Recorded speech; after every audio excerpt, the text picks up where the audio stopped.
Do you ignore small opportunities because they don't look important? And how often do you promise yourself, tomorrow I'll do better, but tomorrow comes and nothing changes?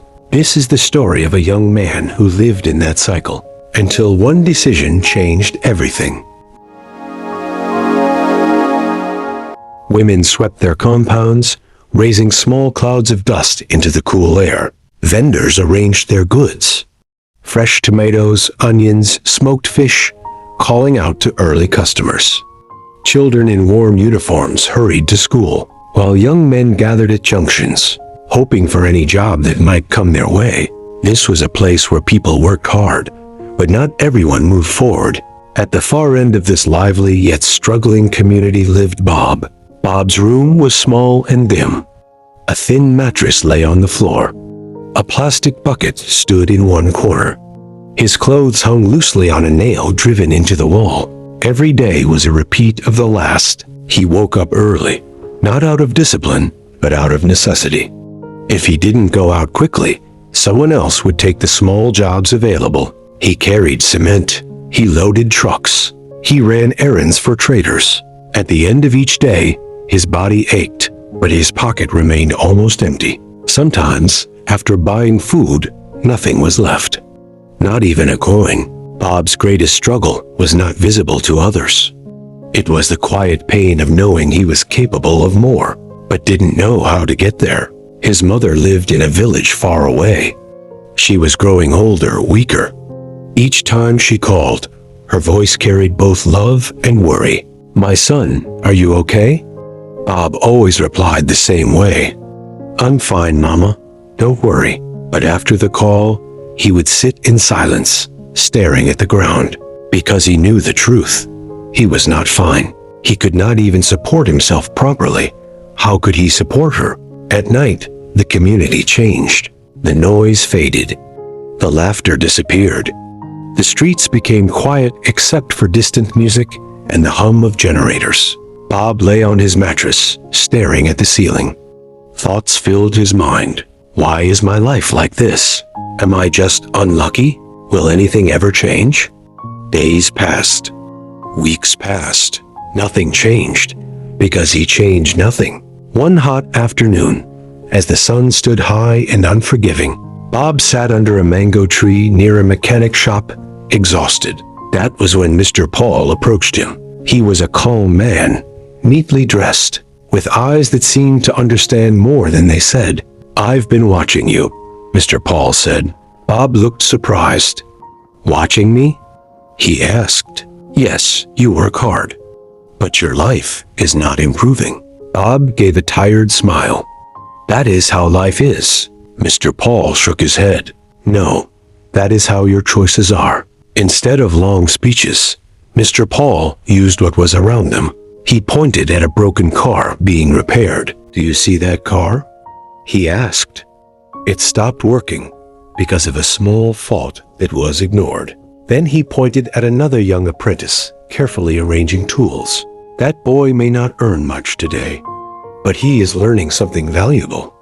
In time, he will not struggle the way you do." Bob listened more carefully now. Then Mr. Paul spoke words that struck deeply. Big success is not built in one day. It is built from small actions repeated daily. Bob frowned slightly.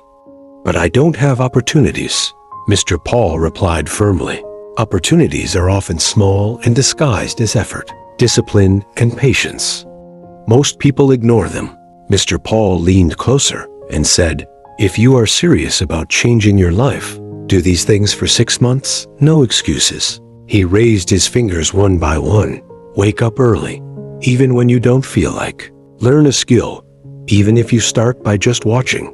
Save money, even if it is very small. Use your time wisely. Avoid distractions. And most importantly, be consistent." Bob hesitated. 6 months is a long time," he said. Mr. Paul smiled. "You have already spent years struggling. Why not try 6 months of discipline?" That question stayed with Bob. The next morning, before the sun rose, Bob woke up. His body felt heavy. His mind resisted. But something inside him said, "Try." He stood up. That was the beginning. The first weeks were not easy. He felt tired. He doubted himself. He was tempted to return to his old habits. At the mechanic shop, some workers laughed at him. "You want to become a mechanic?" They joked. But Bob remembered Mr. Paul's words. He stayed. He watched carefully. He asked questions. He helped with small tasks, even when he was ignored. He did not leave. Slowly, things began to change. He learned how to identify tools. He understood how engines worked. He could fix minor issues. Outside of work, he also improved. He kept his environment clean. He managed his time better.